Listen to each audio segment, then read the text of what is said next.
200幾點之後咧，升幅擴大，一度上過24,300水平嘅。不過咧，已經行人止步啦。咁啊之後個升幅就再收窄翻，最新升180點，報24,141點，成交699億幾。話今日禮拜多焦點啦，一嚟又要望住啲業績，騰訊啊、美團啊、小米都會陸續放榜啊嘛。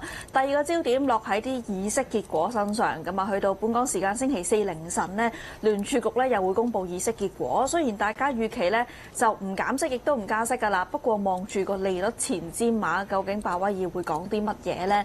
第三個焦點就落喺經濟數據身上。咁啊，今朝早咧，內地會公布零售、工業同埋固定資產投資嘅數字。最新10點鐘出咗數啦，即刻新鮮滾熱辣同大家跟進下。今朝嘉賓有 Harris 溫鋼城喺度嘅，早晨 Harris。早晨兩位，早晨。喂，望落去啲數咧，喂頭先聽陶陶講話 OK 喎，係嘛？係啊，我見個預期當中咧，好似比話嘅增長咧比較預期快啦，包括個固定資產投資增長啦，1、2月同比咧升4.1%嘅，而嗰個規模以上工業增加值咧增加5.9%，亦都見到嗰個嘅消費品嘅零售總額咧同比升4%。喂，呢啲數字咧好似過往好長一段時間咧都冇見過一啲45%嘅咁樣嘅增長。全線好過預期先啦，係啊，同埋亦都係按即係12月比咧，亦都係明顯加快咗。係咪個經濟有啲即係火車頭加動起動緊有咁嘅感覺咧？嗱，我自己咁睇咁，因為講真咧，1月份我哋春節啊嘛，咁你春節嘅時候咁大家即係講緊春運咁啊走晒去咁啊邊個開工咧咁樣係嘛？咁啊講緊就變咗咧就嗰段時間係相對靜啲嘅，所以1月份啲數據係麻麻地。咁2月份方面嚟講翻嚟開工啦咁樣，咁當然其實講緊就2月份方面上半個月咧都仲可能有啲人放緊假，咁但係到下半個月嘅時候咧翻嚟開工好正常。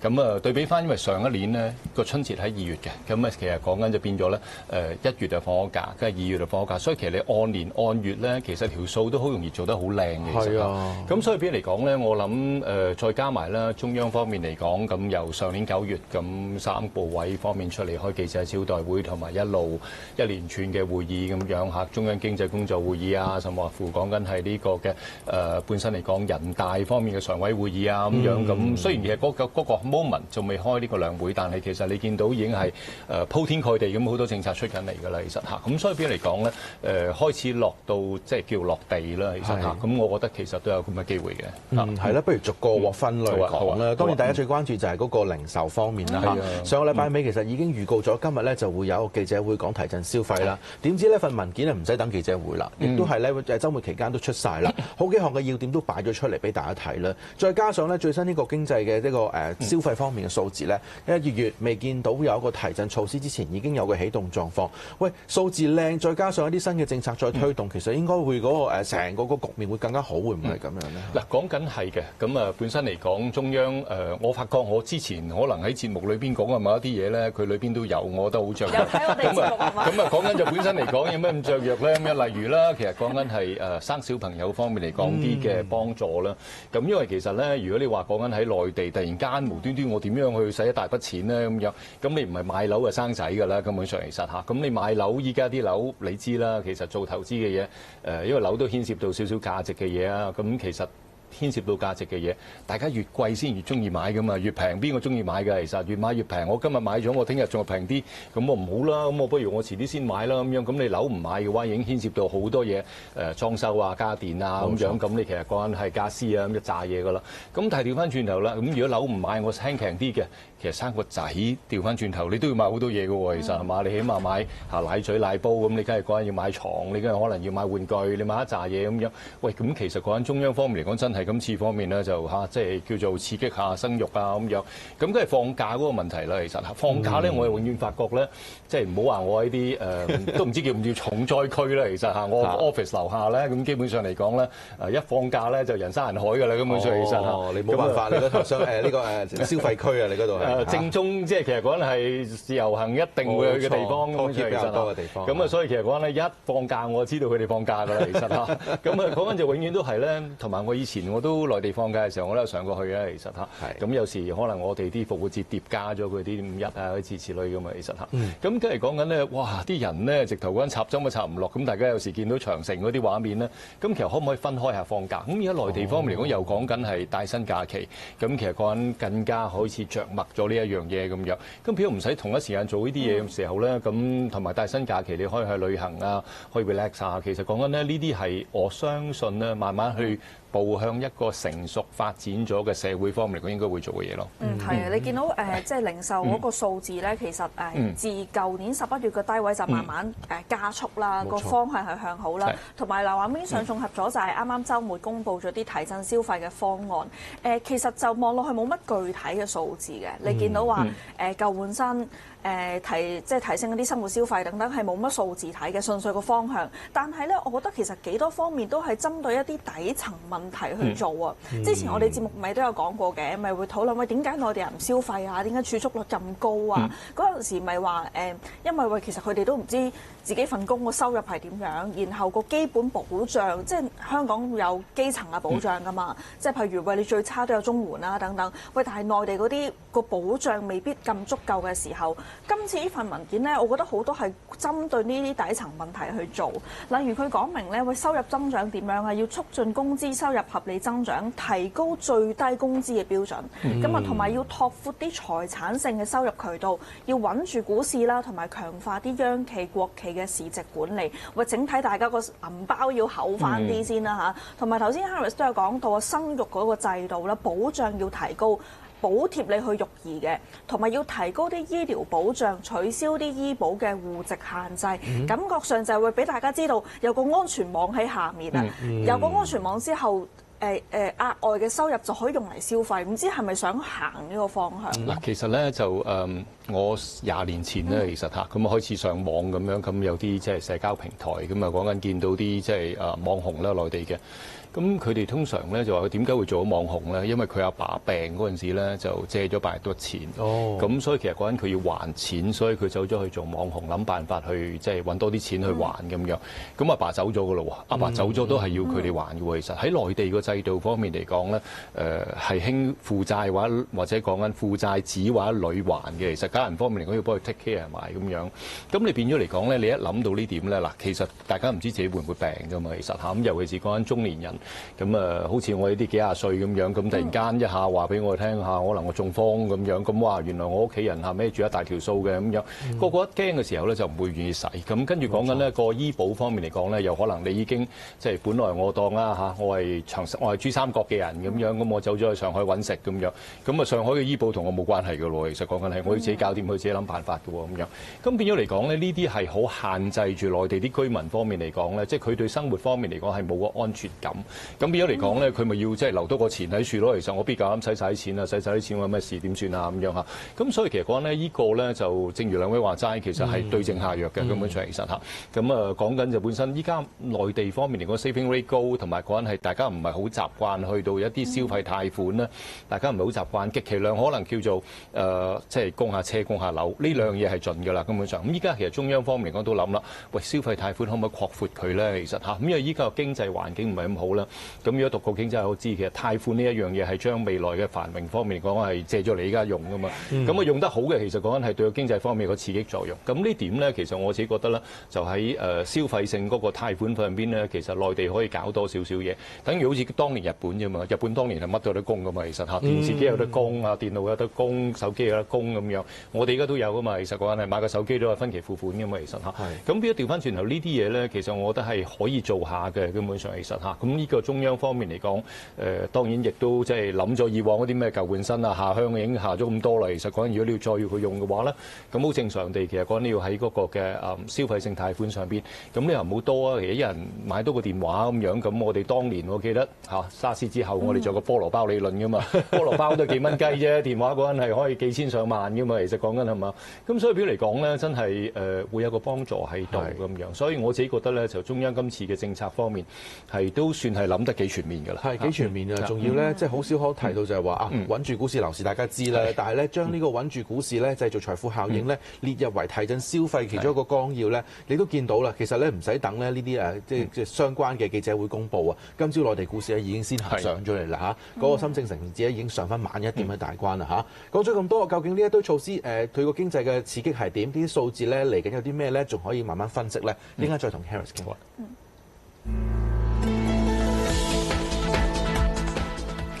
繼續傾下內地最新嘅經濟數據咧，對之後之政策啊、經濟有啲咩啟示啦嚇？咁啊頭先講到咧，無論係零售、工業定固定資產投資嘅數據都係好過市場預期嘅。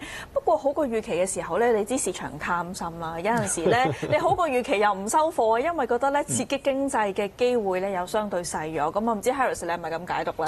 的而且確，其實講緊如果我哋即係習慣下美國當年量化寬鬆嘅時候咧，經濟數據好咧，即係代表係一件壞事。咁啊經濟數據壞咧，又唔好壞得太離譜喎，壞的咁樣，即係講緊可以有得修補嘅，可以改善到嘅，咁反而調翻轉頭就最好咁樣。咁所以今日方面嚟講，頭先出嚟一紮數據咧，好似又即係即係會唔會 too good to be true 啊？第一就咁啊，第二方面嚟講又係會唔會其實因為冇講 budget 噶嘛，咁你最大問題就係如果你話講咗 budget 嘅，我起碼知你一個數抌落嚟，咁你抌就係抌噶啦，其實。咁依家唔講 budget，咁你調翻轉頭，咁你可以提振經濟話講緊係生育嘅，你可以一人送100蚊又得，咁一人送1000又得咁呢基本上嚟講，即係可以好變數好大咁樣。咁所以其實個市場見到呢啲經濟數據唔係咁差啫，咁你使乜咁多提振啊咁樣？咁有少少 concern 都係一個正常。咁同埋咧都有啲個別數據方面嚟講咧，都即係可以有少少斟酌嘅。我俾你挑到啲骨頭出嚟喎，頭先係咪？係啦，其實我喺今朝食雞蛋嗰陣時係咁係挑咁樣，咁啊終於俾我挑咗隻雞髀出嚟啦。邊方面差？咁其實講緊就本身嚟講，可能嗰個就業數據上邊咧，咁其實就本身嚟講，過去好多時都唔係特別太即係好穩定嘅，其實咁但係今次方面嚟講，一 drop 就一彈咗0.3咁多，咁樣去到5.4咧。你話個城鎮失業率係啊，如果過去方面嚟講就好少一下彈到咁高嘅，其實咁啊講緊就本身呢次彈得稍微高少少啦。咁唔排除可能個別季節性因素啦，其實但係講緊就本身嚟講咧，即係如果你叫我挑嘅話，我通常嚟講，我諗呢個就係我覺得有少少好似即係高過我預期喎咁樣，咁呢樣嘢咯。因為市場都係預期5.1啫嘛，出嚟結果係5.4啦，的而且確就稍微高咗少少嘅。不過可能都如果將1月份拉翻勻咧，唔知會唔會好啲咯？其實拉勻咧，我見到公佈嘅數字就係5.3啦，亦都係的確比1月份單計咧係有輕輕增長嘅情況啦。喂，如果係失業嘅情況有少少惡化嘅話，其實調翻轉又係對於就消費方面嘅信心方面又會有啲打擊嘅。係啊，因為你唔可以持續啊嘛，其實咁因為其實你嗱。2月份翻嚟咧，嗰個失業率方面嚟講有個咩影響咧？因為你其實講緊係春運之後，咁你翻到嚟咧就正常就好多民工咧就到底係咪翻公司？咁公司會唔會有裁員行動呢啲咧？咁大家都會有一個嘅比較大嘅關注點喺度咁樣。咁如果翻到公司翻到廠，咁間廠話我裁員啦，我唔使咁多啦。咁可能因為戰我驚，或者因為其他因素我驚，咁所以我削減下人手咁樣。咁其實講緊咧就變咗咧你一聽見削減人手話我呢次我交嚟緊呢年唔知有冇得撈咁樣，咁跟住講緊咧你就會點啊？咁正常人都會揞住個荷包啊，其實係嘛？講緊就本來咧3餸飯變2餸飯、1餸飯嗰啲咁樣啦，其實係嘛？咁呢啲好正常嘅，所以變咗嚟講咧個就業方面嚟講係一個考慮。咁第二樣嘢方面咧會唔會嗰啲年青人方面嚟講個就業狀況又如何咧？其實講緊就本身咧一路依家都係詬病緊年青人個就業情況。咁因為點解咧？其實就年青人又真係的而且確有啲複雜嘅。咁因為本身我哋人口老化緊呢個鐵一般嘅事實，所以終於亦都搞生育啦。咁一個年青人頭頂上邊有6個成年人，咁調翻轉頭嗰6個成年人，一人可能俾少少佢咧，佢又可以唔使做。即係簡單啲講，佢係到底係揾個工而講緊係揾唔到工失業，定係講緊本身嚟講佢覺得我其實收零用錢我已經夠啦，咁不如我就唔做嘢咧咁樣。咁曾經有啲即係你喺翻內地嗰啲嘅社交平台上邊亦都見到咧，有啲人會分享佢哋個睇法，咁個個意思係本身啲年青人出嚟做嘢可能4000蚊人工一個月嘅，咁但係如果你話爸爸媽媽、爺爺嫲嫲、公公婆婆俾佢咧，可能都俾即係講緊係6000咁樣。喂，咁佢有好大條道理，我翻鄉下照顧老人家咁樣嚇，咁其實講緊你當唔當佢失業咧？其實你都可以當佢失業嘅喎，咁樣係嘛？咁所以比較嚟講咧，年青人方面嗰個失業狀況咧，亦都係市場一個相當關注嘅地方。咁如果延續唔到嘅話咧，即係簡單講就令至到頭先上述所講三頭馬車出現好多變數，未來可以。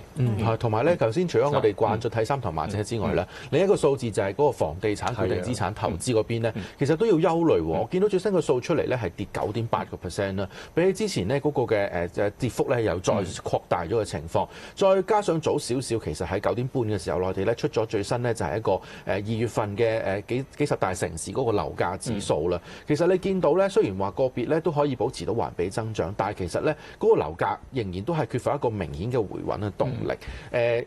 樓價唔回穩，大家就唔消費啦，冇人買樓就唔會起樓，起樓慢呢，嗰個起樓投資嗰邊呢又會繼續拖低，又會令到嗰個投資嘅增長咧係向下，甚至係負數。其實呢個都未解開喎，係咪？樓價我覺得 OK， 但係調翻轉頭咧就係個投資嗰處咧，我覺得好大 concern， 因為其實講緊咧大家明白咧，如果你房地產開發，咁其實牽涉做一連串嘅利益團體，基本上就由一抽啊，根本上其實點解咁講咧？嗱，地方政府靠賣地方面嚟講個收入，咁變出糧俾啲幹部啊嗰啲都係其實賣地賣得好賣得差嘅，其實嗰陣直接有個影響喺度。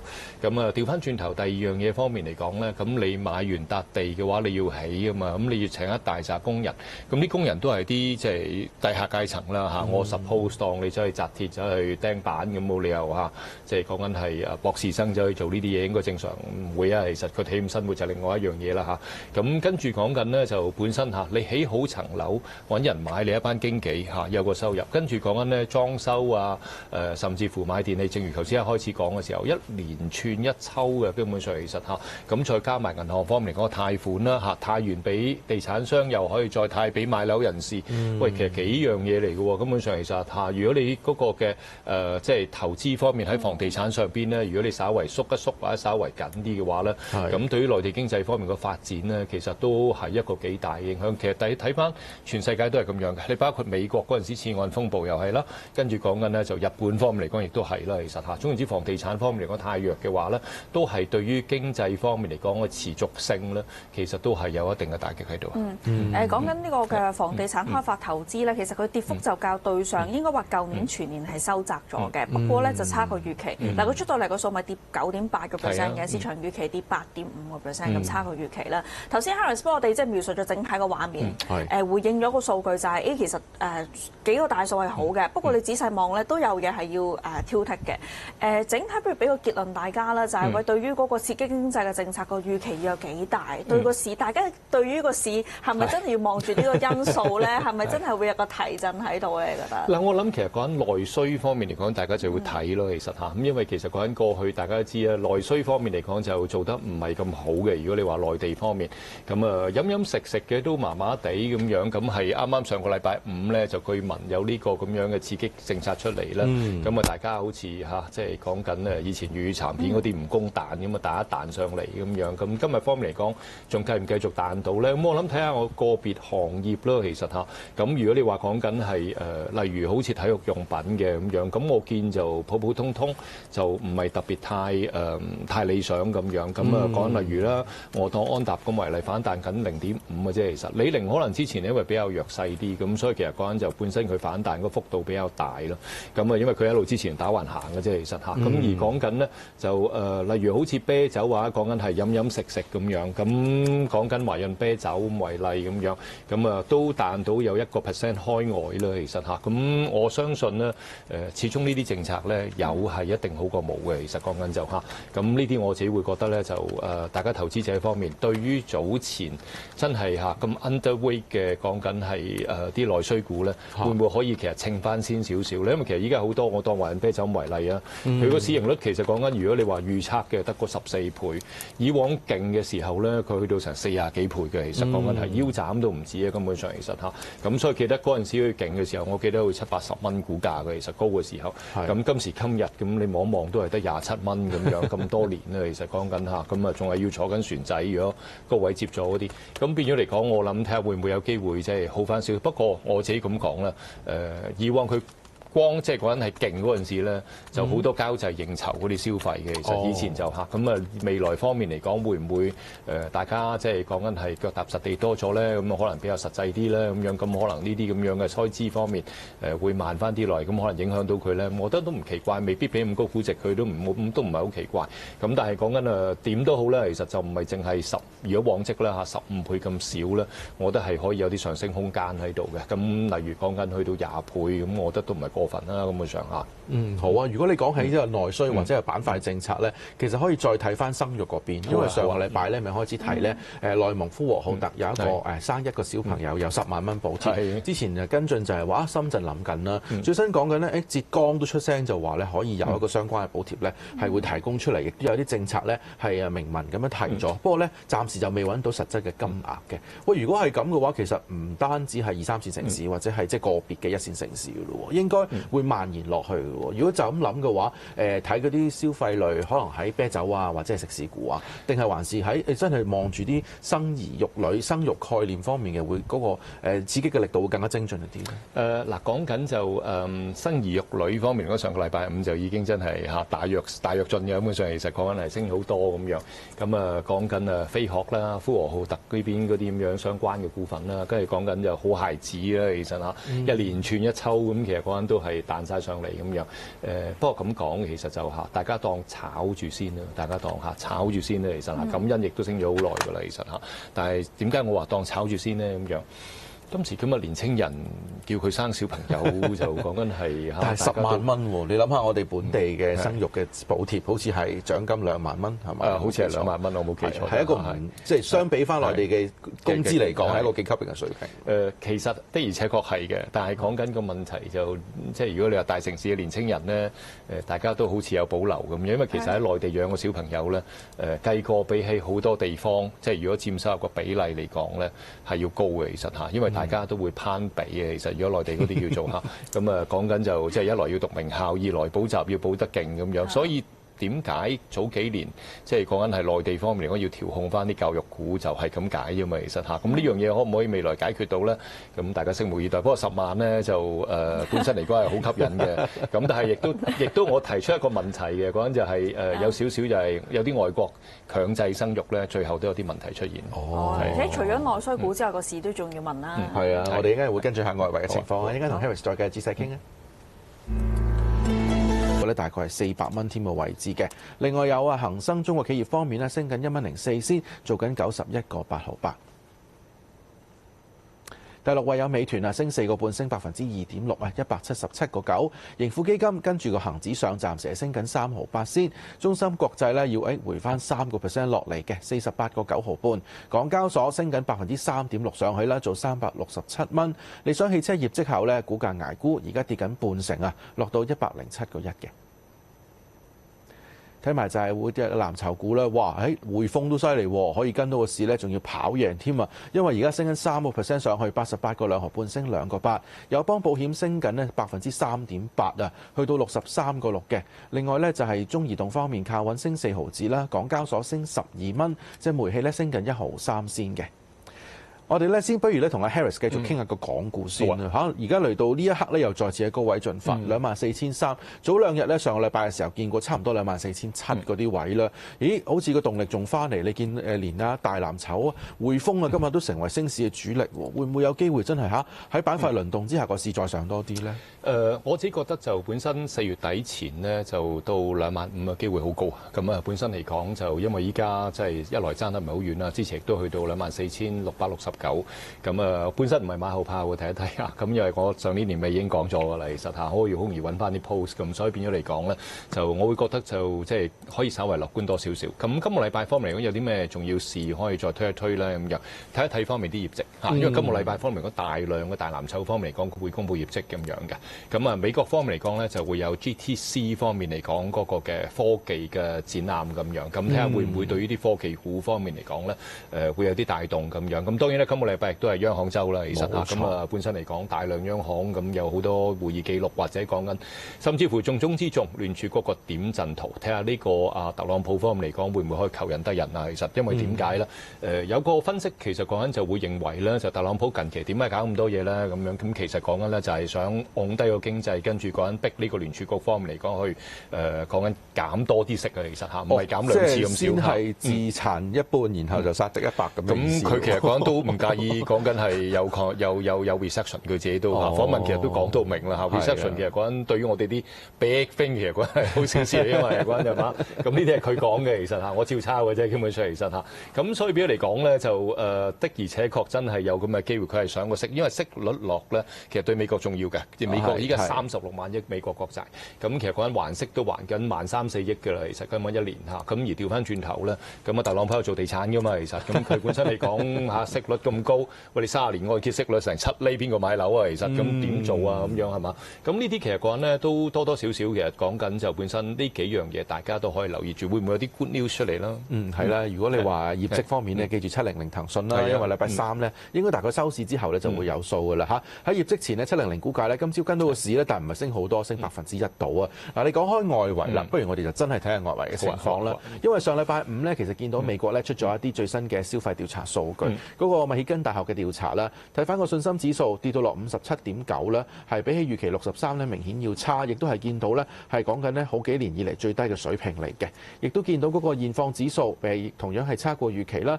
嗰個預期指數咧更加係比預測當中咧係顯著低咗落嚟啊，係54.2嘅啫，預測咧講緊係有成63嘅。喂，呢個數字咧講緊某啲咧係反映係講緊2-3年以嚟最低水位喎。其實呢個同我哋擔心緊內地啲居民肯唔肯消費一樣，呢個係反映緊美國人肯唔肯買嘢。美國人唔買嘢，佢嘅經濟咧有大概超過一半咧都係嚟自消費嘅動力咧冇增長㗎。係啊，陶陶講得好啱。其實講緊就本身咧就近排美國人睇見電視咧都驚心動魄啊！我用驚心動魄嚟到形容，因為點解咧？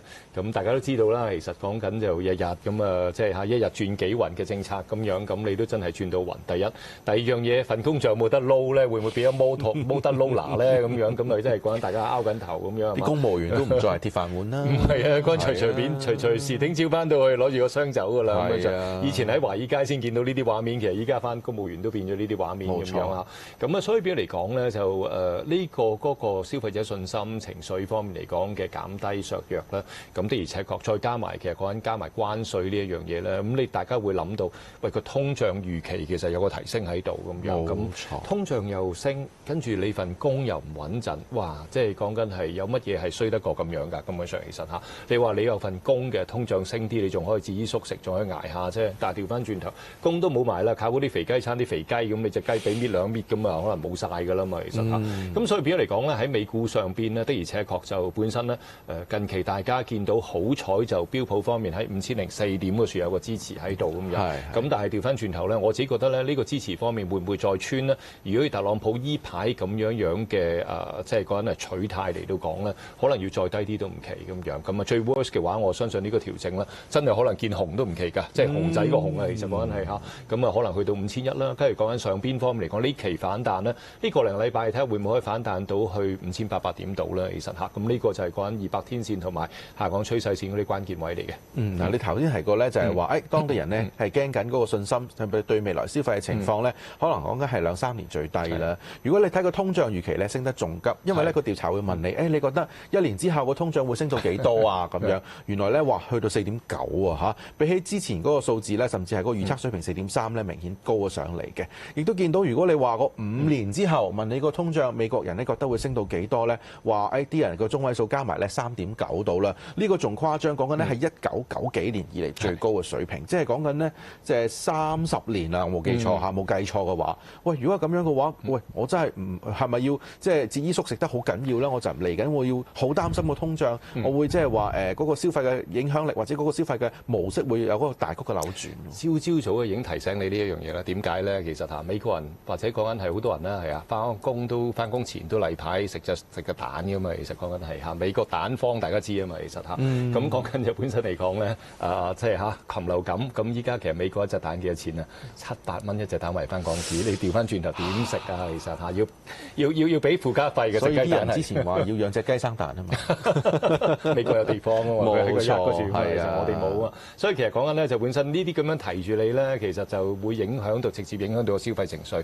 所以其實講緊個數據出嚟差咧，大家有定心理準備。其實未來方面咧，如果繼續喺新聞上面聽見特朗普搞呢度搞嗰度咧，我諗越嚟越多人會出聲㗎啦，根本上嚇。咁到時美股方面嚟講，可能會更加波動。嗱，個經濟咧就話喺通脹咁高嘅情況之下，大家就諗會唔會有惡化，甚至係損害經濟咧？大家都講緊衰退嗰兩隻字啦。你見到咧財長貝森特咧啱啱早前就接受 CNBC 訪問啦，其實都係重複嗰句：我避免緊衰退，但係咧我不能確保不會進入衰退咁話嘅。又話咧其實金融危機一定會發生㗎啦，講到咧好似理所當然咁樣。佢即係當然就係乾坤大挪移啦，將個責任推去前朝政府啦，就話咧上屆咧咁樣嘅高嘅開支水平咧係不可持續嘅，所以咧咁樣嘅情況之下，我哋要收緊咧，無可避免係會有啲經濟咧係收邊弱嘅情況等等嘅。再加上就係話，我哋今個禮拜又見到美國會議息，但係咧好似就完全唔覺得市場上係有任何嘅預期咧，會政策貨幣政策方面咧係有啲咁嘅轉變嘅。喂，我哋知道經濟弱緊，但係又冇任何應對，咁而家美國究竟係做緊咩事？其實就複雜嘅，咁因為點解咧？啲美聯儲官員方面嚟講，見到你係咁加關稅，咁未來方面嚟講，即係個通脹會上升啦。其實嚇，咁你就算沃默走去中呢大陸啲嗰啲廠心口，咁依家其實中央都已經出咗嚟講，外交部已經出咗嚟講，你唔好將啲成本轉嫁俾我哋啲廠家。其實我哋廠家好微利嘅，捱唔到你2成嘅，根本上其實嚇。咁所以變咗嚟講咧，就即係我諗呢種咁嘅亂咧，加埋其實正如翻頭先陶陶話齋咁啊，貝森特呢個好乾坤大挪移，因為點解咧？喂，我搞緊呢個多儲啊嘛，其實咁多儲我咪就係幫你 cut 緊嘢咯，其實咁你 cut 嘢你唔好鬧我咯喎，嗱我依家幫佢前朝政府減肥嘅喎，其實嚇咁變咗嚟講咧，一連串嘅嘢咧變咗好似合理化咗，但係個最精髓嘅關鍵咧，點解頭先所講嗰個即係央行方面意識，大家要睇住個點陣圖，因為睇一睇本身嚟講啲美聯儲官員有冇變嗰個嘅態度啊，其實講緊係個取態方面有冇變，如果變得到嘅話咧，哇個市就開心啦，其實嚇咁講緊就本身即係頭先我所講啊，特朗普求人得人啊，你終於攞到你想嘅嘢㗎啦咁樣，咁調翻轉頭咧，如果仲係繼續2厘，即係減2次 ，sorry 啊，唔係2厘，我想啊，其實好兩次即係0.5即係你講真係咁啊，所以變咗嚟講，如果繼續0.5咧，喂，同利率期貨嗰個0.75已經有一段距離咯喎，冇錯。咁變咗嚟講，大家就會扁嘴嘅，到時咧個市又會波動，所以其實嗰陣要密切留意星期3方面嘅表現啊。係啦，星期3晚、星期4香港凌晨時間啦。提翻呢3月估計咧就應該唔會減息，而家利率期貨咧講緊6月啦、9月啦都有機會喐一喐嘅嚇。好啦，傾咗咁多，今日咧唔該晒 Harris 先嚟，傾到呢度。Thank you。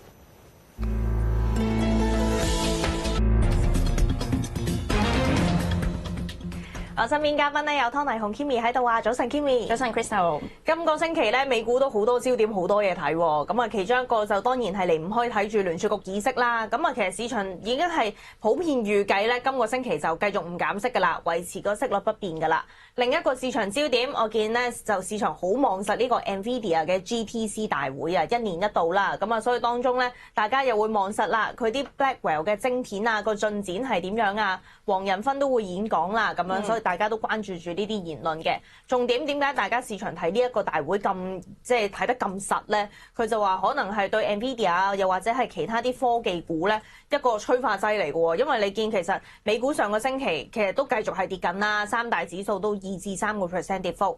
今個星期呢兩大焦點，你覺得拱唔拱得翻個市向上啊？嗱，暫時如果見到咧，港股今朝仲係咁強勁咧，出完個三頭馬車數據升300幾點咧，資金應該會繼續留翻去咧中港股市度。我覺得咧美股暫時咧即係望佢一個反彈嘅空間，技術性係有嘅。咁但係如果今次嘅反彈係咪可以支撐到佢中長線嘅升勢咧？我自己覺得就稍為難少少，因為點解咧？其實美股三大指數裏面咧，你睇佢個技術走勢咧，3個指數咧係跌穿咗250天線。其實咧好少見到3個指數同時跌穿嘅，因為美股咧，我哋有一個諗法就係每次咧見到一跌穿咗某一個技術指標嘅話咧，大家就覺得一個買入嘅良機啦。但係今次三大指數跌穿喎，以前咧就可以話啊，即係科技股突然間納指跌穿咗，大家就炒下啲舊經濟板塊啊，咁啊炒下啲金融股咁樣啦，都可以托住成個美股嘅氣氛唔錯嘅。但係今次咧，你見到三大指數都跌穿250天線啦，250天線我哋通常就講咧係一個睇嚟緊中長線嗰個股市嘅升勢嘅指標，一跌穿咧就應該咧後市展望咧都係比較以偏淡為主。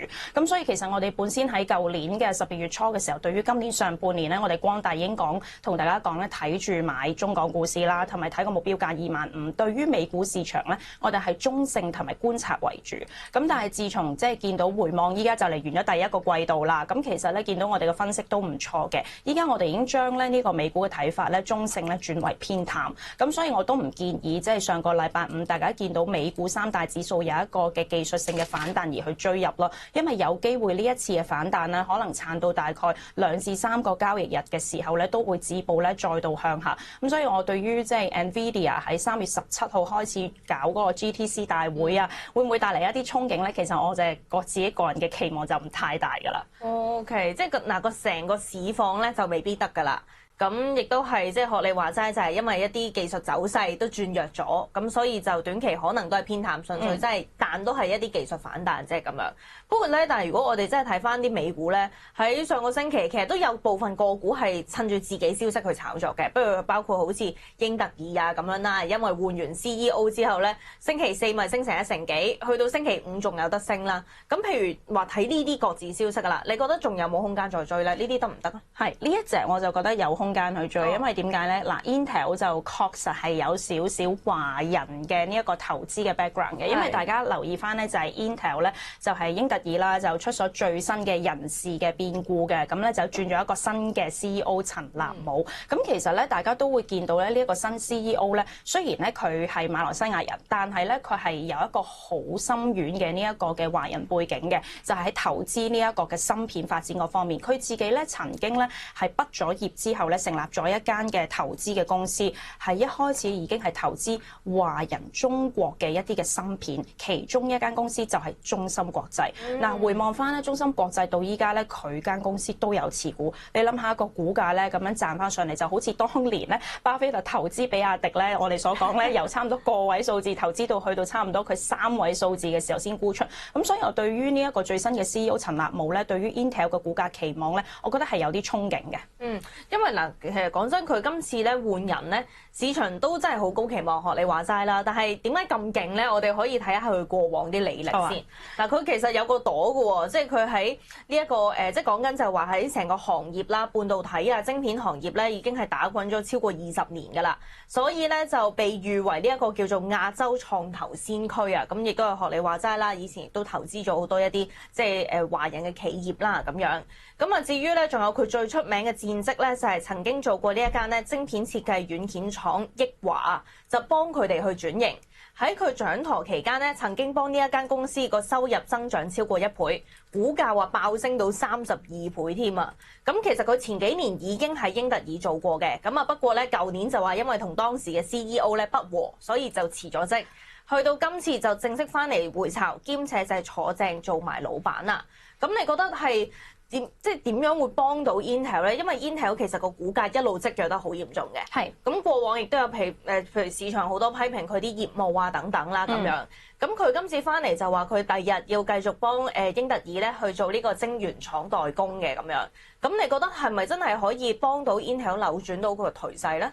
嗱，我就覺得咧股價會説明一切嘅，因為自從咧大家見到咧 Intel 轉咗呢個最新嘅 CEO 陳立武之後咧，股價咧就係不跌反升嘅。咁啊，其實似乎咧呢個消息傳出之前咧 ，Intel 股價已經裂口高開升12%咧，係對於我哋啱啱所睇咧美股其他嘅芯片板塊走勢非常之好啦。嗱 ，TSM 咧就台積電咧，大家都係見到即係個話事人都係華人背景。不過咧就最近因為大家留意翻，就見到有啲資金咧開始沽呢一個嘅 TSM 嘅市場啦。咁所以咧就唔使睇啦。嗱，啱啱我都提過咧，就係我對於呢個 Nvidia 嘅 GTC 大會個期望性咧就唔係太大，因為始終咧市場都係會對於佢嚟緊推出個芯片嘅市場嗰方面個需求性咪真係咁大咧，會有少少質疑啊。因為自從咧 DeepSeek 出現咗之後咧，對於 AI 成立嘅嗰方面嘅資本開支咧係打咗折頭，覺得係唔需要投資或者係唔需要掉咁多錢咧去買或者製造一個 AI 模型嘅，咁佢亦都可以出咗一個高質量嗰方面嘅板塊。但係 Intel 咧過去咧其實6年之內咧轉咗3次 CEO，你可以想象佢公司係幾咁混亂。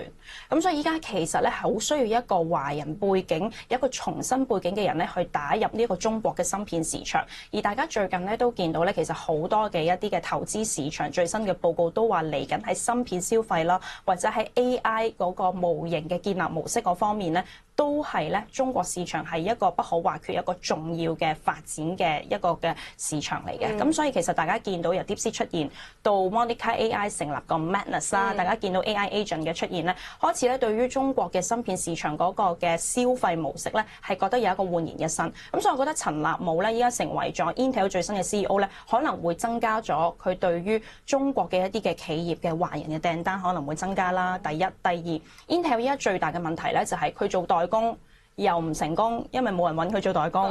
第二，自己個人嘅芯片設計咧，又已經過去嘅時候個業績咧跌咗30% 嘅銷售。咁所以依家係企喺中間位，左又唔係，右又唔係。咁所以其實佢最需要係有一個好大嘅 client 合作伙伴，但係佢最大嘅客戶係咩咧？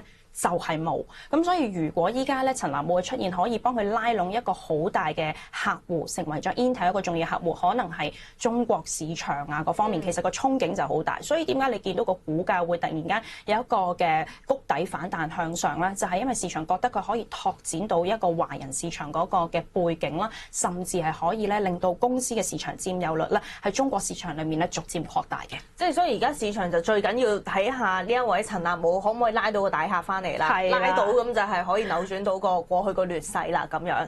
咁而家就當然係仍然市場憧憬階段啦，睇下佢拉唔拉到大客啦。但係如果譬如好似喺個股價，即係的確係上個星期4、5咁啊升翻2日上嚟咧，喂！但係其實如果拉翻長啲去睇，股價仍然好低殘啊。喺2024年初嘅時候去到51個幾嘅美金咧，其實而家仍然係腰斬咗一半過外添嘅。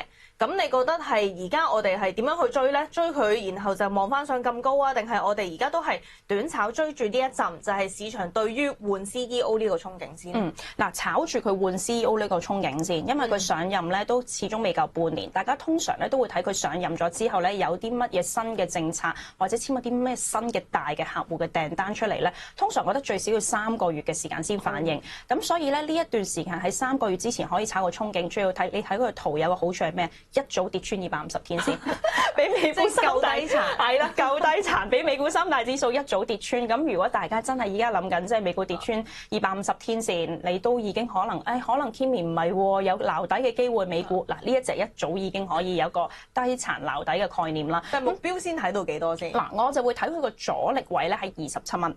其實你留意下，如果去到呢個禮拜個交易日真係過完個 Nvidia 個 GTC 個大會，市場真係將一個嘅芯片嘅發展嘅憧憬由中國市場落翻去呢一個美國市場嘅時候咧，咁你就睇下會唔會將 Intel 個氣氛咧帶翻好，突破27呢個阻力位嘅話咧，我覺得可以追入嘅。咁啊，短線可以睇翻啦，佢上翻一個嘅周線圖最基本呢一個位置34蚊目標價，短炒可以適合，但係都要俾個指示位大家，因為依家美股嘅風險比較大少少，咁我都會睇美股總體嘅氣氛都係偏向下為主。咁如果佢真係跌穿22蚊呢一個位置咧，就要止蝕啦。得，即係而家係唔係而家呢刻追嘅，等佢上翻去到27蚊樓上先。咁啊，到時咧就先望嗰啲目標啊、指示就要再咁樣去定翻啦。多謝 Kimi 啦，你使唔使申報噶？本人並沒有持有。恒指高開260幾點之後呢個升幅一度收窄過嘅，去到24,100樓下。不過呢，好快又再發力企翻穩咁啊，升幅擴大，最新升到372點，報24,334點，成交有大約1200億。今次嘉賓呢，有鄭家華喺度嘅，你好鄭生。你好 Pauline 好，大家好。你好你好，咁啊，你睇有冇動力延續翻個升勢呢？呢期嚟講都你講動力咧，如果講成交就爭啲嘅，但係好奇怪地咧，就薄薄嘅成交之下咧就一路上嘅。咁你話再升上去，咁暫時今日收市應該都有中國刺激內部消費嘅另一輪，好似有啲政策宣佈啦，咁都係有啲期待嘅啊。咁加上內地經濟數據叫好過預期，咁呢家都係有啲動力嘅，但係暫時可能仲要喺23,800到24,000頭鞏固一下啦，因為呢次升上嚟個成交係明顯少咗嘅嚇，得幾日咧係上個禮拜得幾日係過3000億嘅啫，大部分時候有幾日係2800億個成交都冇嘅。係上個禮拜3至禮拜5咧，其實單日成交都係唔夠3000億嘅。上個禮拜5我哋咪單日升成近500點嘅，嗰日其實都係3000億唔夠。咁啊呢度你覺得扣咗分？喂，但係基本因素你又覺得配唔配合咧？今個禮拜其實都幾多焦點㗎，又有美國議息啦，咁啊又有啲科技股會公布業績啦。你覺得係危定機咧，會將佢港股震翻落去，定其實有機會挑戰翻之前個高位咧？嗱，應該係美日加多個歐央行嘅話本週都係超級議息日嚟嘅，但係就預期3間央行咧都會 hold 住個利息不變，又唔加又唔減嘅。咁除非喺呢方面有咩 surprise 啊，尤其是美聯儲啦。如果美聯儲鮑威爾要突然間冚Donald Trump 一巴加息，咁就個市都幾大鑊嘅。但係除咗呢啲極端事件，如果真係3間都係按兵不動咧，就我諗會後有啲聲明咧，就會令到大家會睇多啲。其中一樣咧就係譬如話日本嗰個日本央行嚟緊個加息嗰個傾向有幾大啦？因為其實大家好耐冇聽嘅 carry trade 咧，其實喺過去幾年仍然有嘅。咁好多時就係借平嘅日元就走去買其他貨幣區啊，包括美股啊或者港股都係屬於美元區嘅股票嘅。咁自從呢一年咧日央行有加息之後咧，就其實個 carry trade 少咗嘅，但係唔代表冇啊。如果譬如話佢繼續加息嘅話，有機會咧就令到呢啲借平錢去掃第啲地方股票嘅 carry trade 咧，呢啲利差交易咧又進一步削弱啦。咁呢個都日央行嘅會後聲明係值得睇睇。喂，咁唔係冇隱憂嘅喎，今個禮拜都要有幾關要望嘅喎，仲追唔追貨好咧咁？其實都係嗰句，你睇到呢幾日升上嚟嗰啲股票咧，已經唔係冇 PE啊，淨係講概念嘅股份啊，有好多落後嘅藍籌股都上咗嚟啦，包括友邦啦，包括呢個新奧燃氣啦，係今日升得最多嘅藍籌啊，暫時2688，之前好落後嘅，所以你睇得到個市場都小心嘅。我諗我哋都要跟着市場大戶走啦。我哋呢一炒咧，因為成交量唔夠，變數又多，我哋係炒啲有翻啲基本因素，唔係淨係得夢幻因素㗎。人哋一講 AI 你又衝埋去，人哋一講機械人個碌你又衝埋去，咁類似呢啲啊。哦，係睇得出市場嘅口味，今日係真係有啲落後啲嘅股份去即係追翻呢啲股份啦。咁啊頭先講到啲金融股咧，除咗友邦之外啦港交所都肯行喎，半日嚟講升4%，其實突破咗近日嘅高位啊，創超過5個月以嚟最高。咁啊匯控係一路都強㗎啦，上個禮拜其實回調去到條20天線附近已經有支持啦，今日上翻條10天線，友邦升成4%添。咁啊個別講緊啊唔使講啦，中銀香港呢啲咧枕住都創52週高嘅。你睇啲錢係咪會繼續咁樣走翻去啲金融股啦？暫時我哋未揾到新嘅 AI 題材啊，喺 AI 啊或者 robotic 嗰方面啊，即係機械人嗰邊有啲爆炸性消息咧，似乎就買翻啲有估值、派息好嘅股份嘅機會都係好大嘅。咁啊，包括咗匯豐啦，匯豐到今時今日嚇，仲咁嘅股價都仲有7.8厘又耐唔耐回購？咁你一見到匯豐突然間好似多咗資金湧咧，就知道大家咧係想買個市嘅，但係就唔敢買啲太刺激啊、太偏鋒嘅嘢啊。咁啊，另外嚟講，港交所雖然個成交冇話上翻5-6千億嗰啲，但係就似乎中央啊，甚至乎有好多國內新創啊。都極有興趣喺2025年嚟香港上市。聽講話包埋杭州陸小龍啊，其中一間唔知邊間。咁呢啲都令到港交所雖然喺港股個成交企唔穩喺3000億樓上，仍然都係有啲噱頭嘅。咁呢個就港交所叫做喺嗰個上市嗰方面，今年集資額啊，甚至集資嘅類型嘅股份嗰度咧，有一個突破喺度，所以港交所就看高一線啦嚇。喂，咁聽落去隻港交所似係仲追得過喎，因為之前咪話寧德時代都嚟香港上市嘅，都未上。咁啊，如果上嘅話，話唔定會唔會令到港股更加活躍咧個成交嚇？港交所望唔望到前頂啊？都有機會嘅，同埋嚟講，港交所就係港股嘅一個窩輪啦 ，call 窩輪啦。通常港股好嘅時候咧，港交所多數都掃先嘅。咁其實就大家唔知有冇發現啊？其實自從我入行之前開始咧，香港股票有一個比較特別嘅地方啊，多數係逢7逢8就見頂嘅，即係1987年啦，係股災啦，咁即係之前見頂啦，1997啦。2008奧運啦，2018我哋無聲咁見咗頂啦，咁用咁嘅推算翻2027、2028港股見頂嘅機會好大，咁即係話數翻落嚟啦，2025咦，其實港股有機會係好大波幅之下去挑戰個新高喎。如果你信呢個10年理論咧，其實嚟講港交所買得過嘅。OK，咁就唔係睇淨係短線喎，亦都唔係淨係睇前頂，前頂390幾蚊啫嘛，咁啊係可以望到遠啲嘅股份喎，係咪啊？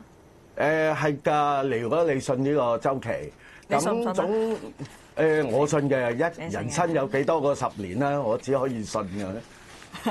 OK， 喂，咁現價去追都仲唔高啊？如果照咁度嘅話，即係肯擺長啲啊，肯信呢個10年理論嘅話，係嘅。但係中間你都會好心噏嘅，因為呢個你睇到過去2個禮拜就係一個好好嘅例子啊！我哋鏟到落去23,700又上翻嚟24,200之前見過24,600，你受得住咁嘅波幅，你就得㗎啦。如果唔係嚟講咧，即係有時睇下真係爆血管㗎，會好勞氣嘅。OK，喂，除咗港交所之外，友邦嗰啲相對又落後啲啦，呢啲又可唔可以追落後啊？我諗友邦係尷尬啲嘅，你始終都係要靠國內嗰啲大客嚟香港做，咁佢哋啲錢出唔出到嚟咧，真係好難講。其實就最悶嗰個咧，就匯豐銀行咧，其實先係最穩陣嘅，即係呢個5號仔，即係頭先講咗啦，7.88厘，你做匯豐嘅存戶，你做定期1年3年都冇咁高息，你不如買佢股票，搏去又賺股又賺息啦，係嘛？ OK， 好。喂，上個禮拜本身驚過即係嗰啲環球經濟衰退啊嘛，都拖累過佢股價嘅。不過其實塞過條20天線，不過又即係好快又上翻嚟啦，就係匯控嚇。咁啊最新咧升到3%，個股息率咧7厘6左右啊嚇。咁啊今次同你跟到呢度先，唞一唞翻嚟咧，要跟埋你嘅股份推介。嚟到11點3啦，又要請2位嘉賓咧，同我哋講下股市嘅走勢啦，同埋呢個最新嘅選股策略嘅。今日咧星期一啦，遇上有2位拍檔，包括咧就係鄭嘉華嘉華哥啦，仲有咧莫浩南 Casper 嘅。2位早晨，早晨。早晨，你好。早晨啊！嗱，個市咧今朝升得幾好啊嚇，繼續喺啲高位附近升超過300點嘅，喺24,300暫時企唔穩，落翻少少啦。我哋咧睇翻咧 Casper 上個禮拜揀俾我哋嘅選股策略先，揀嘅股份咧係隻美股上市嘅桑坦德銀行啦 Santander Bank 啦。見到個股價方面呢，6蚊美金 set 咗買入價，暫時應該就未掂到嗰個低位，所以咧未係成事嘅。另外啦，隻 CME Group 之前買咗啦，見到股價方面呢，截至上禮拜5咧有2%咗緊嘅一個帳面盈利啦。不過隻 Cheesecake Factory 咧走勢就冇預期中咁理想啦，仲要咧上個禮拜中段咧出現咗個止蝕離場嘅情況。滿唔滿意上個禮拜嘅表現先？都一如預期嘅，咁但係就有少少戇居咗個位，就係早知直攞啦，唔好排啦，係啦，即係隻 Santander 係啦。咁但係依家就改一改策略啦。咁既然佢咁樣行法嘅話，就而家現價直接買啦嚇。咁其實因為見到就外圍啲銀行股，特別係日本同埋歐洲嗰啲，其實都做得幾好嘅嚇。咁整體都係見到即係美股嗰啲錢即係褪翻出嚟之後，就有啲入咗過去啦。咁最主要就係講緊話佢哋開始有翻啲息差啦，咁而且就係 Santander 本身就係佢喺南美洲嘅業務做得好好嘅。咁啊，南美洲嗰類嘅股份其實近排你見到美股跌都好，佢哋都唔係太受影響嘅。咁所以我諗呢隻就可以放心去買咯。好啊，望翻咧上禮拜五咧，美股當地咧嗰個股份收價咧就係6.77元美金啊嚇，就當呢個咧係你嚟緊呢個買入價啦。好，呢個時間咧跟住埋嘉華哥嘅選擇先啦。上個禮拜咧榜上咧得翻2隻股份，隻英樂賽科半新股咧應該就做唔到呢個繼續嘅賺啦，因為咧應該 hit 到個止蝕價嘅。另外隻美的方面咧嘅股價方面咧只係靠穩啫。不如咁啊，集中跟進下隻美的啦。而家個走勢你覺得嚟緊會點樣咧？似乎都係混混沌沌啊，但係又揩唔到我止蝕位，好尷尬。咁所以嚟講咧，就暫時留喺度先啦。橫掂我上個禮拜推嗰隻即推即止蝕啦，咁即係留多隻喺度蹬下腳先啦。好啊嚇，我哋睇住啦。不過咧，其實個市況就嘅，好可惜咧，可能啲價位咧朗上朗落嘅時候咧，咁啱就中咗嗰啲止蝕位，冇辦法啦嚇。個波幅咧比預期中嚟得大咧，唯有係咁。我哋今個禮拜咧又跟進下嘉華哥最新嘅表現俾我哋啦。即係中聯重科揀到1157，佢咧我認識就係一啲重機股啦，或者係啲重型機械啊等等類別嘅。點聽咧都聽落唔似有 AI， 但係你覺得咧發現佢有 AI 元素同機械人啲業務都有啲關係喎，係嘛？係啊，佢主要就係喺嗰個機械人嗰度啦。佢自己咧就有研發一啲叫一個轆型嗰啲啦，即係冇腳嘅，同埋一個雙站立嘅機械人。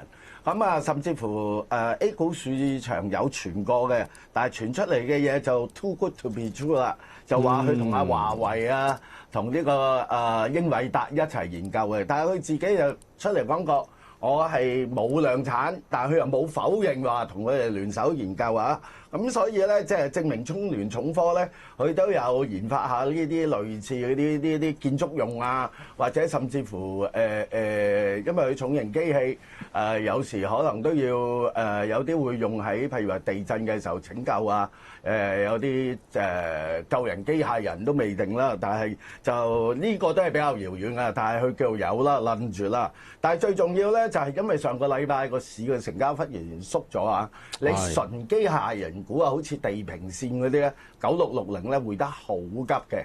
咁所以我哋依家就算搏咧，我哋都要揀啲有啲 fundamental 嘅。咁中聯重科咧，今年咧就不斷俾啲大行更新佢嘅預測嘅。咁啊，但係因為佢3月24號咧就宣布業績啦，咁佢之前個咁頻密嘅回購咧，可能要去到24號之後咧先會有嘅。咁啊，現階段睇咧就6個4毫幾，以有機會增長盈利超過25%每股嘅嚟睇咧，呢隻股份係有啲 momentum 嘅。咁啊，跟住國家仲會唔會有咩新嘅基建項目咧？暫時冇乜提，但係本身佢嘅業績係見晒底㗎啦。嚟緊幾年都有機會慢慢繼續再爬翻上去嘅，所以我就推佢。但係我冇諗過佢咁快行啊，所以我一改買入價就6個4毫半或以下啦。目標價就改我最中意嗰啲8字頭啦，7個4毫8啦，指示價593啦。改咗佢先，即係現價攞咁滯啦，下下。冇問題，因為咧明白嘅，其實個價咧行咗，但係咧又見到個股份咧質地又喺度咧，不如就望下，係咪可以咧用翻個貼市啲嘅方法咧，去捉翻嗰個上升空間啦？喂，但係我喺度驚喎，阿嘉華哥，你嚟講咧就係話佢就會有個業績出啦，業績出會唔會有一個震盪或者驚嚇先至會出現到之後嘅一個嘅股份回購喺你想象中可以貼合翻你嗰個買入嘅策略咧？依家呢個時間買驚唔驚業績前後有啲有啲擔心嘅情況咧？我覺得佢業績前反而又有機會向上破，你睇佢咧就最近呢輪咧破咗上去6個7毫幾咧，翻落嚟咧佢都跌唔穿前面個底啊，所以反而咧就係話佢臨宣布業績前24號咧，可能向上破嗰個機會仲大過向下破。至於有冇回購啦，咁就業績後先知啦，同埋業績佢究竟派幾多咧？會唔會股息派得更加多咧？呢個都可以睇下。同埋作為一間上市咁耐嘅公司，佢都穩陣嘅嚇。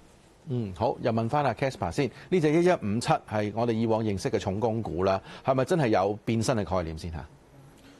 變身概念就吹嘅啫，而家嚇，因為你其實講緊就隻隻都吹㗎啦，而家冇一隻吹就笨啊！喂係啊，唔吹就笨啊，一定吹嘅係，即係佢點都吹一吹，就係等自己有少少堅力啊做。但係講真啦，你話做建築機械人係咪好高技術含量咧？其實我講真，我台灣有個 friend 已經做緊呢啲嘢嘅，咁所以咧就老實講，我唔覺得有乜特別，但係市場一聽到呢啲嘢就興奮嘅啦，咁所以就你要炒就即管跟下咁嘅意思嘅啫嚇。好啊嚇，既然係咁，就聽下今日你揀翻我哋嘅股份啦。你有少少驚嚇喎，因為咧揀到俾我哋嘅唔係美股喎，你今日揀隻港股俾我哋喎。安踏體育嗱，今日咧股價真係行得都算係跟翻成個板塊咧係有啲落後嘅情況，其他板塊嘅其他股份咧係真係行得相對理想一啲嘅。點解揀到隻安踏咧？咁首先就回歸港股登一登大家啦，睇下真係有冇機會。你登定我登啊？即係可能拖累下大家啦。唔知啦呢個。咁即係以往咧，我推親港股都唔係好掂嘅。咁啊，即管即係今次翻嚟回歸睇下得唔得啦嚇。咁但係就見到咧，其實基本面係的確唔錯嘅嚇。咁因為始終我就係首選嘅。即係喺港股嘅股份，我要揀得一定要係有外國收入嘅。如果佢出唔到國嘅話咧，即係證明其實佢直接喺中國度繼續內卷嘅啫。咁我對呢啲股份就冇乜興趣嘅。咁但係安踏好嘅地方就係你會見到佢首先自己本身個品牌做得唔錯啦。第二就係 FILA 其實係好明顯係出到國嘅 brand 嚟㗎啦。跟住另外咧，你會發覺咧，其實佢而家下邊係有一堆嘅子品牌，包括做緊啲咩行山鞋啊、露營用品啊、瑜伽褲啊咁樣嘅。咁再加埋就係佢喺美股有一隻嘅公司上嗰時叫 AS 嘅，咁係佢即係主要持股嘅一間公司啦。咁嗰間咧就有一個好出名嘅 brand 叫 Salomon，咁近排係賣得非常好嘅。咁啊呢啲咁樣嘅細分品牌，我哋就見到其實就近排喺個市場上邊都幾受歡迎啦。咁啊已經開始就係佔到成間安踏一個比較 significant 嘅盈利嘅一個比重㗎啦。咁所以大家可以去呢一方面去望一望嘅。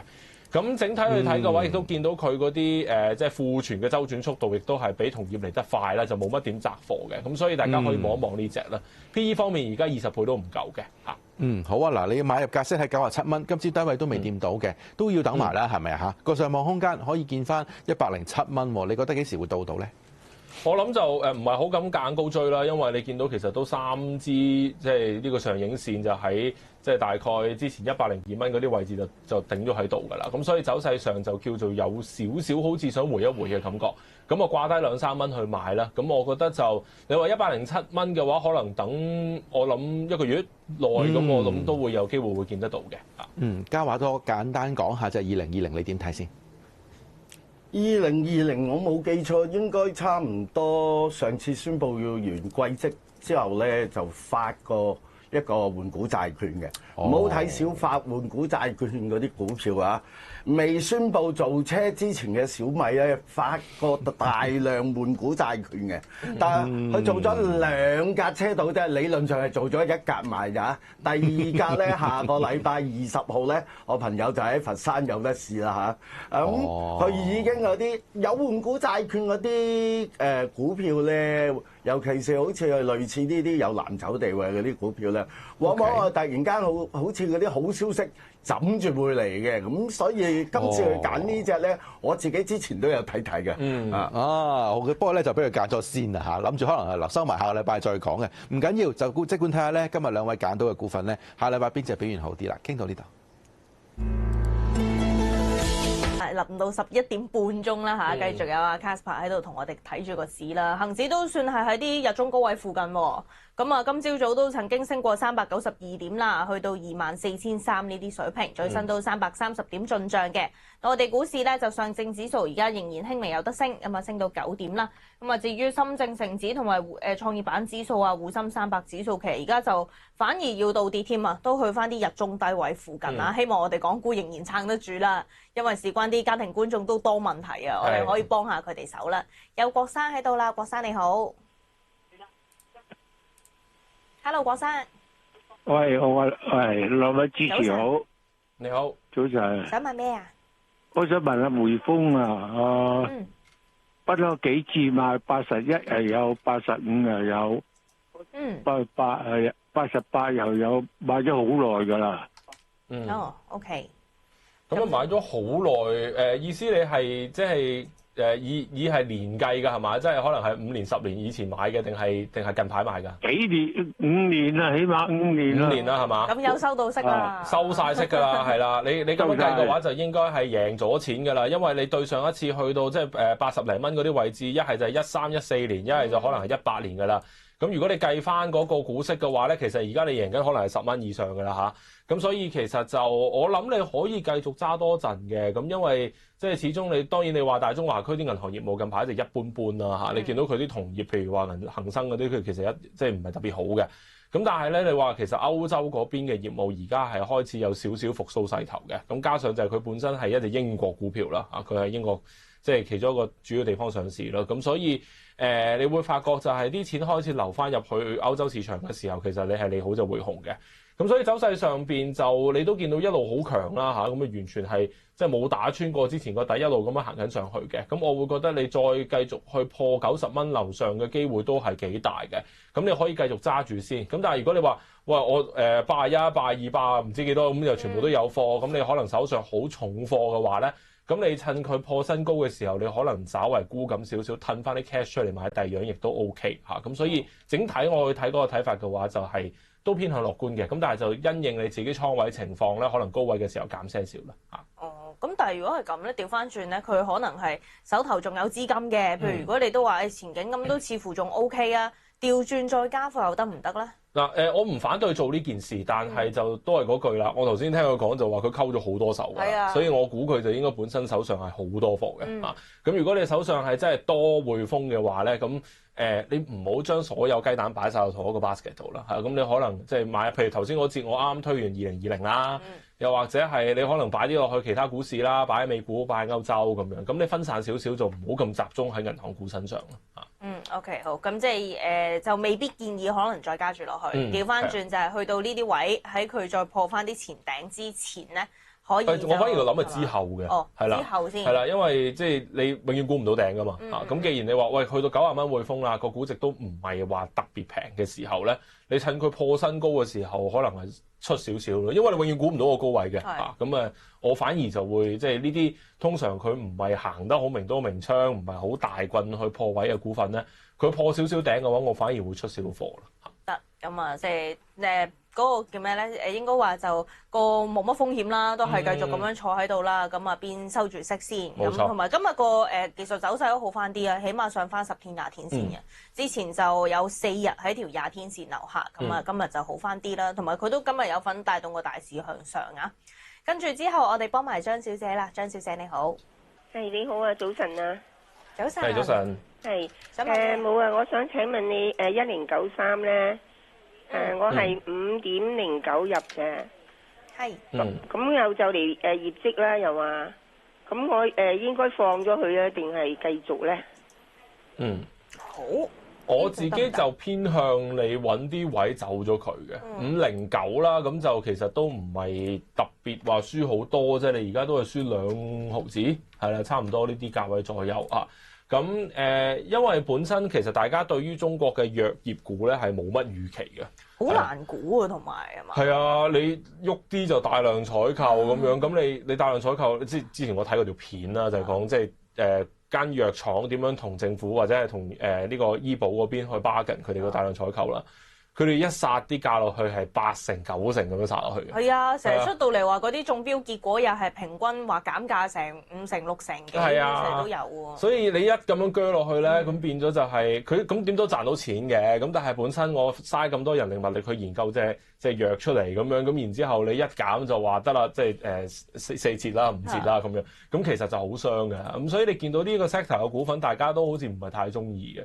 咁我又覺得其實本身因為大家冇乜預期啦，咁所以你加上就係個股價喺低位度啦，你出份業績就應該冇乜影響嘅嚇。咁但係我就會覺得呢個 sector 立啲啦。咁如果你話即係你好有耐性嘅揸長啲嘅，你可以等佢可能第時突然間有啲消息出到嚟嘅時候，咁佢可能會彈翻多些少上到6蚊樓上，亦都唔奇嚇。咁但係我自己就會偏向你而家咁多熱點，你不如就追翻啲即係近排 hit 少少嘅 topic 啦，即係消費又好，AI 即係 DeepSeek 嗰啲又好咁樣，咁你嗰個股價個反應就會叫做好少少咯。咁呢隻嘅話，我建議你就可能你平手左右嗰啲位置，你可能換第啲貨啦。如果唔係，你會好悶啊，係啊。因為如果睇石藥份業績，一嚟就學你話齋啦，即係比較難估，或者係市場都冇太大期望啊，各樣嘢啦咁樣。咁佢就以往公佈業績就多數係3月20零號咁樣去公佈嘅。但係如果我哋齋睇股價去判斷啦，即係因為即係家庭觀眾都5蚊樓上買啦。咁如果我哋睇個股價，其實呢排已經係100天線壓咗好耐添啦。即係你就算2月份嘅有一下衝破咗條100天線，去到收市都企唔穩。要真係話去翻平手走，會唔會有啲難度啊？又唔算太難嘅，因為佢其實本身個走勢都行得 OK 啦，即係起碼你咁樣畫條線落去咧，你都見到其實佢係即係一底高過一底嘅嚇，咁佢有個底高嘅情況喺度，咁其實走勢上又唔算太差，同埋啲成交密集區方面咧，比較大成交嘅位應該差唔多係現價嘅4個9左右嗰啲位置啦嚇，咁所以如果你話呢個位企得穩嘅話咧，佢一突破上去，其實你話上到5個3、5個4都唔係冇可能嘅嚇，短線就咁樣睇啦，咁但係老實講，你見到其實近排咁多股份都行得咁靚嘅時候，佢都咁落後咧，就證明其實啲 story 或者啲錢就根本唔喺藥業股身上。咁所以如果佢有機會彈翻上去嘅話咧，我寧願你轉第二個 sector 啦。即係呢個就唔好抱太大期望啦，純粹係希望係翻去到自己家鄉價。係啦，冇錯。甚至睇下到時會唔會有1、2下炒作咁樣咯，OK， 咁啊，暫時今日石藥都係啊，冇乜變動啊，個市升300幾點，佢都仲係冇跟升添。之後我哋幫埋林小姐啦，佢有隻中石油啊，5個9買啊，前景得唔得？石油咧近排就阿 Trump 又增產，又即係又頁岩氣咁樣，咁跟住而家又講緊話俄烏可能傾掂數啊，又驚個經濟唔得。係啦，經濟擺明就唔得㗎啦，係啊，咁所以你油價就肯定係弱勢嘅，你又會見到咧就係頭先同嗰啲藥業股一樣咧，就係乜都炒係唔炒嚟嘅，係啦，咁所以呢個近排就好明顯宏觀方面完全唔就你857、883嗰啲呢類嘅股份啦嚇。咁你唯一一樣可以講嘅就係高息嘅啫，咁佢就即係你話會跌好多咁又唔會嘅，即係你話5個3嗰啲位，你叫佢再跌穿好難嘅。咁你收住可能係我諗都有6厘息係嘛，即係6厘8厘都有。8厘啊，係啊，你收住8厘息其實又唔係話太驚嘅，咁你 hold 住都 OK 嘅，但係我就唔會覺得佢短期會有啲咩炒作啦。繼續 keep 住先啦，有冇嘢申報？